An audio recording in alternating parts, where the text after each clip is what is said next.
Welcome back to Rhythm Section Life, the world's leading rhythm podcast, proudly sponsored by Collision Drumsticks, where we don't just talk drums, we dive deep into the culture, the history, and personal journeys that brought our guests to the stage. We have some incredible conversations lined up for you. To keep up with our latest videos, tour dates, and exclusive behind-the-scenes content, be sure to subscribe and ring that notification bell. Don't forget to like this video and join the conversation in the comments below. Joining us this week is the one and only Soul Kerr. Hi, Soul. How are you today? Great, Lisa. Thanks for having me on. Yeah, thanks for joining me. So I know that you started playing drums because your mom was looking for an outlet for all this crazy energy that you had. And you really stated that in the beginning, you liked playing drums, but really the love came when you started playing with other people. Can you kind of elaborate on that and talk about your experience now and how beginning to play with other musicians really affected that and pushed you forward to where you are today?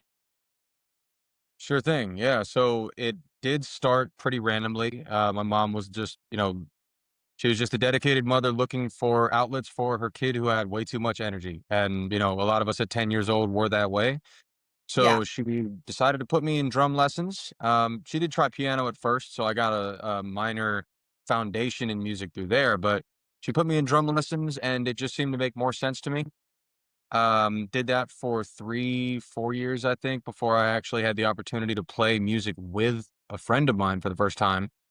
Yeah. And we wrote a song and it just kind of changed everything for me. It was something that made music make even more sense to me because, music is a language. The way that a lot of us talk about it, it's just another way of communicating. And I was able to Yes. communicate with a friend of mine through music, and it just made it the camaraderie of that just made it so much more exciting for me. So at this point, it's the only way to play music, in my opinion.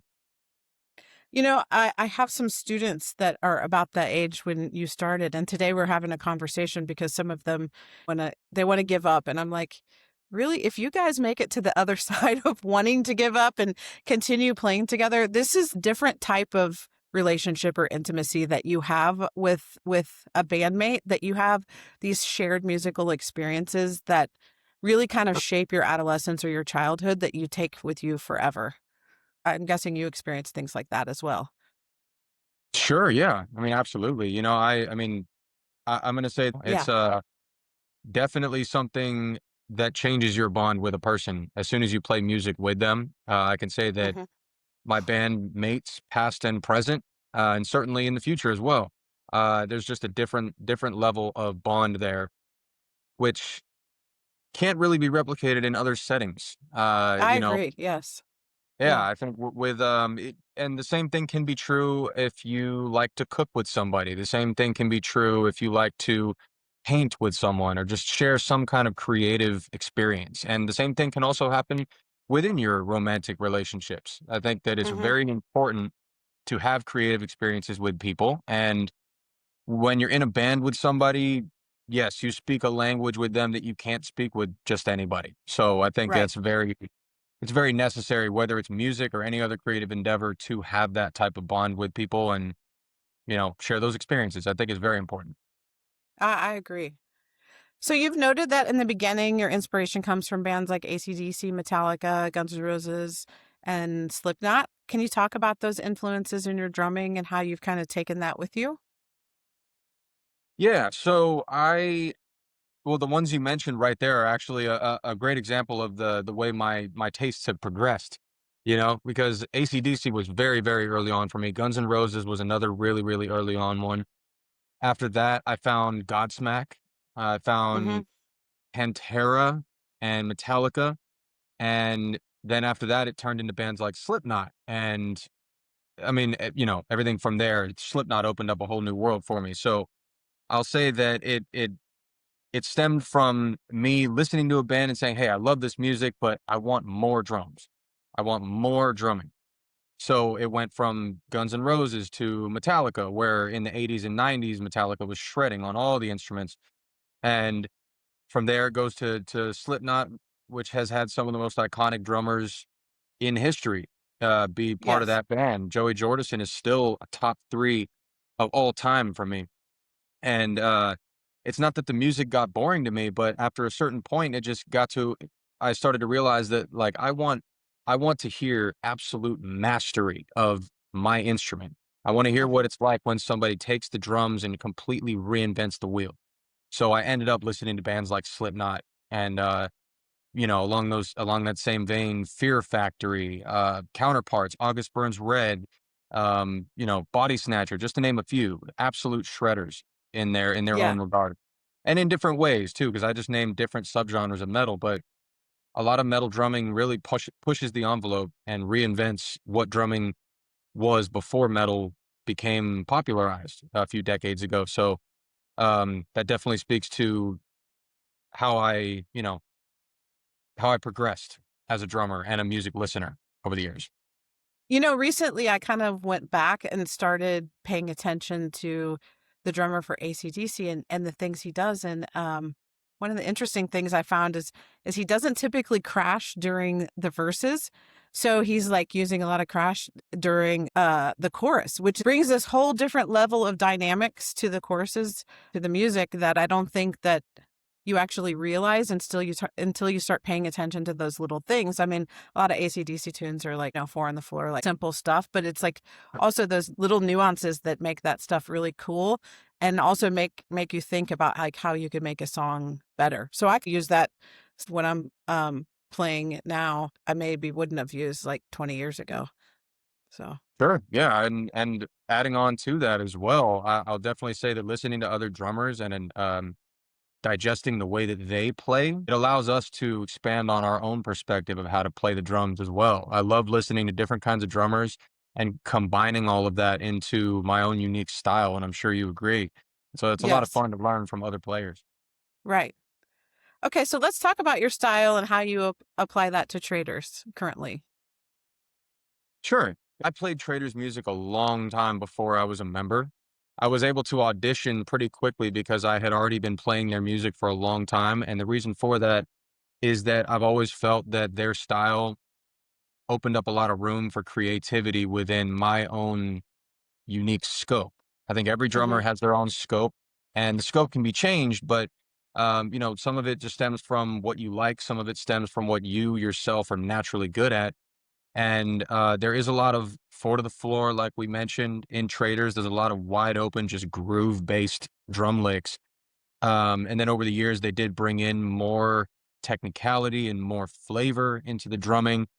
And by the time I actually joined the band, there was a unique kind of spread in their discography. There was a lot of different sounds, and I like the pocket a lot. I do like to just kinda hang back and just hold down the rhythmic section Yes. and not necessarily show off a whole lot, but I do like to show off when it's called for. So, I'm the kinda drummer who will, for the most part, just keep the backbeat strong, but then when I find a moment where it's warranted, where there isn't a lot of vocals or where there's not a lot of other showing off going on, to find a moment to rip something on the drums and to show off flavor there. So it's like I add my moments in there tastefully. And Traders is very breakdown heavy. They play a lot of slow, sludgy music and then Mhm. also some more picked up rhythm based music, but it really works well for my style. And that was kind of a long winded answer, but the bottom line is every drummer resonates with different kinds of music, and Traders is a great example of what I naturally am good at. Well, and I've seen that. I've watched a lot of your videos in the last month. Something that I love about your playing is you are in the pocket and you are a groove drummer, but man, you have some really amazing fills where I'm like, holy cow, how's he doing that? Super fast, just really great show off fills that are super tasty, but you're not overplaying. You could overplay in that music, but you don't. And so I think it makes it when you're actually doing those things stand out and people are noticing and it's really cool. Thank you. Yeah, I think So less is more in that regard, and a lot of times. so when we're developing as a drummer, who were drummers that helped you understand that silence and space could be as powerful as blast beats? Let's see. Yeah, that's I think to be completely honest with you, I think it's something that just inherently made sense to me, and I kind of figured it out. Like I figured out what it was that I understood along the way. Hmm. Um, and I look at different drummers for different inspiration. But I think Ray Luzier is a big example for me of a very groove based drummer who knows what to play and what not to play. Yeah. Um, I think, and this might be a bit of a hot take, but Lars Ulrich in his heyday Hmm. was, I mean, one of the goats, and Right. something can be said for where he's at right now. I don't think he feels that he needs to try that hard right now. He's already in the biggest band in the world. But Lars Ulrich has quite the legacy of, setting the pace for a lot of drummers. Um, And then just, a different kind of example is I already mentioned Joey Jordison, where he's in a band where it makes sense to show off almost every piece of a song, and something insanely shred heavy is happening all the time. Um, but then Traitors comes along and it's more about just hold down the rhythm and allow people to experience the silence almost as much Yeah. as the lack thereof. So the big open gaps. Body Snatcher does that. Traders does that, and certain bands that are just known for it. So Hmm. it's hard to say which drummers I look at for that in particular because I think it's a more of a group decision in the band to decide to really make a point of leaving wide open gaps to where Right. people have to hear the silence before they hear the re-entrance, and it's a really really It, cool effect to add to music. I think. I agree. The silence and then crack, this like snare hit that brings the whole band in, and it's a little jarring, but it's great because it gets your attention, and also I think it gives your ears a chance to rest and digest everything that's happening, and it makes the music more interesting to me. Yeah, and that crack you mentioned is very intentional. It makes the impact even larger when Hmm. you leave silence before it. It's like, is the song over? And then boom, no, no, it's not over yet, and Yeah. adds emphasis to the accent, which is very, when it's done tastefully, it's one of the coolest things you can do in a metal setting. Right. So some standout tracks on the record are SBC and Imposter, which feature aggressive shifts and heavy breakdowns. So when I'm watching you play with a lot of energy while maintaining relaxed, loose technique. Were there any tracks that were particularly demanding, or do you do anything special to work on your technique to maintain a relaxed state? Because I've went through your videos and it's really impressive because I don't think you're overexerting yourself. I think you're really utilizing like your energy in the best way to maintain stamina through the songs. And you're playing with this really great technique that is very loose and also intentional, but also I think it allows you to maintain what you're doing through the set. And I was really impressed with that loose technique. Thank you. I appreciate that. And yeah, when it comes to SBC and Imposter, those do have great examples of being a blend of some technicality and groove, but then also having those wide open gaps.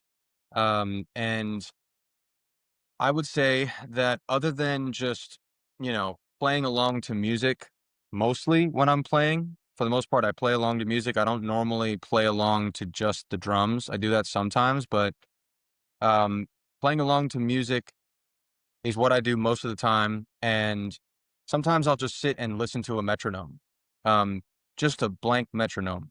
And there are times when I'm also playing a simple backbeat along to a metronome or a song. Hmm. Sometimes I'm playing in order to improve my chops, and sometimes I'm playing to just remember how to stay deep in the pocket, just Right. pocket practice. I find that it's difficult to play difficult drum parts well when you aren't able to just sit right in the beat. And so Yes, I I'm agree. playing very, very simple grooves and really focusing on not showing off. is one of the most important things you need to do before you're able to develop chops and learn how to show off.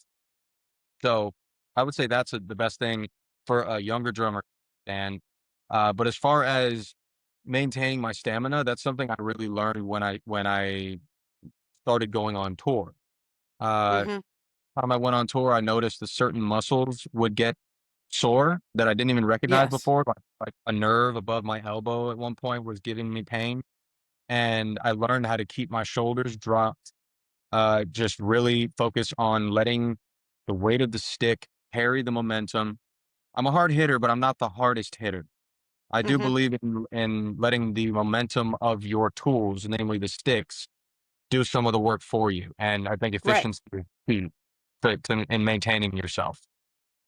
So when you're playing live, do you play with a metronome or just practice at home with one? Um, Both. So when I play Okay. live, I have a click track, but when I'm recording my drum content at home, I also will either listen to the song or the song with a click track over it. It's Okay. very important to be able to do that because younger drummers, before you do that, it is a learning curve. Yes. Even if you're recording your music in the studio, it's something you have to get used to. And I think that pretty much every drummer who has aspirations of performing live on stage should be well accustomed to playing with a click track. I agree. And, in the beginning, I would practice with a metronome and then I use a click track live too. And I was a little nervous because like what happens if I get off or and that has happened. But it's Right. also kind of freeing because it also lets you know where the downbeat is and then you can do all this stuff around it. But it Yeah. it does, and the energy of playing live, you're going to want to push stuff, or the band wants to push things, but it does keep you, for me it keeps me grounded and keeps me in these boundaries. I actually think it's more freeing than anything else, so it's been really a good experience for me. Yeah, it's a great skill to have, and I mean, it does make it a lot more fun when you don't have to worry about whether you're falling off the beat, and you can have fun on stage knowing that you have that anchor to come back to if you need to remind yourself where the downbeat is. It's very useful. Yeah. Yeah. So I think from researching you and knowing you a little bit, I think you thrive on the energy of playing live and just playing off the audience and your band. I think that that's something that inspires you. Could you talk a little bit about that? About how you Sure. Yeah. respond to the crowd or things in that of that nature? Yeah, sure. So, the drummer just physically is at the back of the stage, so it is a little bit more difficult sometimes for us to interact with the crowd. But I will say that I love connecting with people while I'm performing because I do notice in the crowd when somebody's just particularly a fan of drummers, there are people who will watch me perform pretty much throughout the whole set, and they'll take moments to look at what else is going on the rest of the stage. But there are some people who really like to just lock in with the drummers, and Hmm. obviously I appreciate those people. But more so than that, it's just an understanding that as a drummer, we're not the ones who actually are charged with crowd interaction as much. We have an instrument that's a lot of fun to watch because it's the biggest instrument. There's multiple pieces sitting around us. So in that, there is room for showboating, of course, but we are charged with maintaining the rhythmic flow of the entire show. There's a lot of situations where a drummer is the only one wearing a click track, and a lot of times that has been the case with me. So, Hmm. if I'm interacting with the crowd, a lot of times it'll be after the set. I'll throw a stick out to the crowd, somebody will catch it. Um, but connecting with the crowd is it's just a little bit different because you find your moments to make eye contact with somebody who likes the drummers and like, what's up, dude? Appreciate you. It's as simple as that. Yeah. But Right. we're not the ones who are at the front of the stage like the vocalist grabbing the crowd's hands or like constantly interacting with people in front of them. It's much more about just holding it down from the back and being the spine of the whole show. And there's a lot of responsibility with that, but I also like it. I like being in that position. One of the realities of being an artist in 2026 is that you have to be a content creator to get yourself noticed. So, can you speak a little bit about your thoughts on that? I'm noticing that you post a lot of your videos on social media to get interaction with other people. What are your thoughts on that? Yes. So I will say that it's an absolute necessity in 2026. It is certainly necessary to have a presence online. You could look at it as a bit of a necessary evil because I know that there was a time before my time in music where you could go on tour and sell records, like physical copies of your record, and have a career. And with the advent of streaming and the popularity of the internet these days, the internet's not going anywhere. It has become extremely necessary to have a presence online to gain the exposure to actually have a chance of grabbing the attention of the masses, especially with how how overexposed the market is, or how much, or Right. sorry, how oversaturated the market is what I should say. There's so many people who are putting out content and who want everybody's attention that it's that much more difficult to actually stand out. But if you find a way to stand out online, grab a bunch of followers on Instagram, TikTok, you know, wherever you want to be, you will have a great chance of, even without spending a dollar sometimes, of creating an opportunity to actually blow up with your music. And Right. in that way, there are more independent artists these days. Traitors is a fully independent artist. We've never been on a label. And we blew up on the internet. We went viral. That was far before my time, of course. I wasn't in the band Hmm. at the time, but what I can say is that it's a beautiful thing because of the opportunity it presents. But it also at times can kind of suck that you kind of have to be a content creator in order Right. to, make a name for yourself as an artist. The labels will not create you on their own anymore.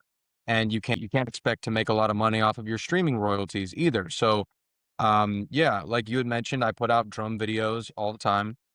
It just makes sense for any artist who wants to get themselves out there to create their content independently and hope that the right person notices you.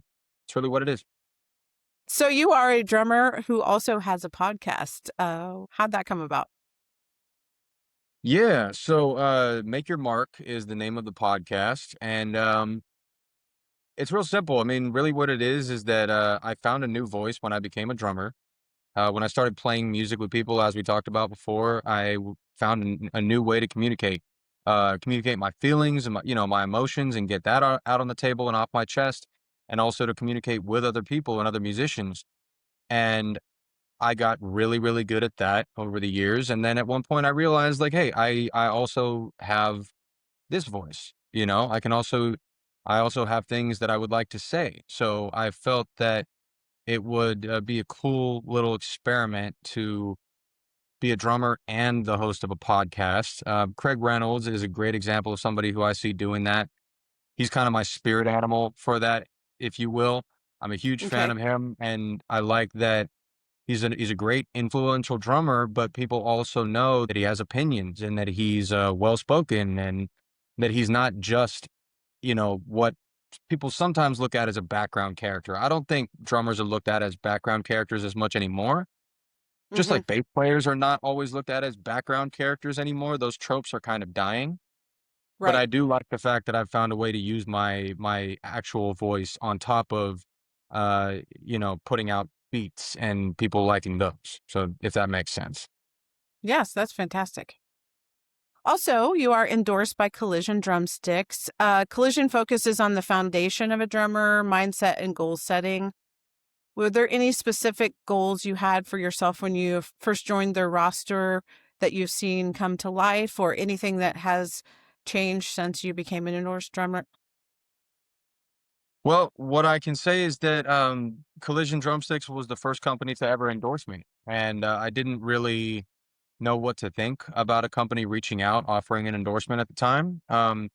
And I have a sponsorship now. I have a couple of endorsements, but when Collision reached out, I said, okay, this is kind of cool. They're offering me a discount on the stakes. They're offering me to be part of the family, so to speak. So what I realized is that it was an opportunity for me to become a brand of my own, Right. because I realized that a company was reaching out because they wanted to partner with me as a drummer. And that's what an endorsement is.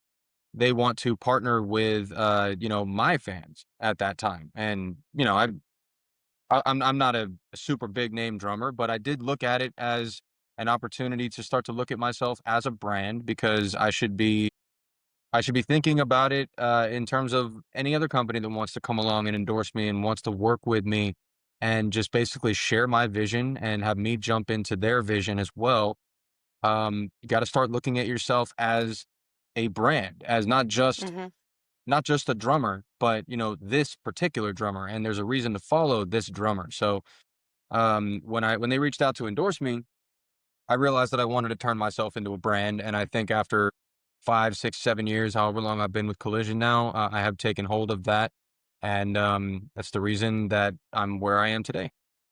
That's fantastic. And I think you used two keywords there that are really important because we can spend a lot of time practicing in our basement or our living room. But first of all, partnership with companies, looking at it as a partnership, how we work together, but also the term brand, I think is really important. Is if you want to do anything with music, you have to take it out of the bedroom. You have to create a brand for yourself and sell yourself to the world and figure out how to do that. And you have figured it out and are successful with it. And I'm impressed with what you're doing. So finally, where can people find this great music that you're putting out and find you?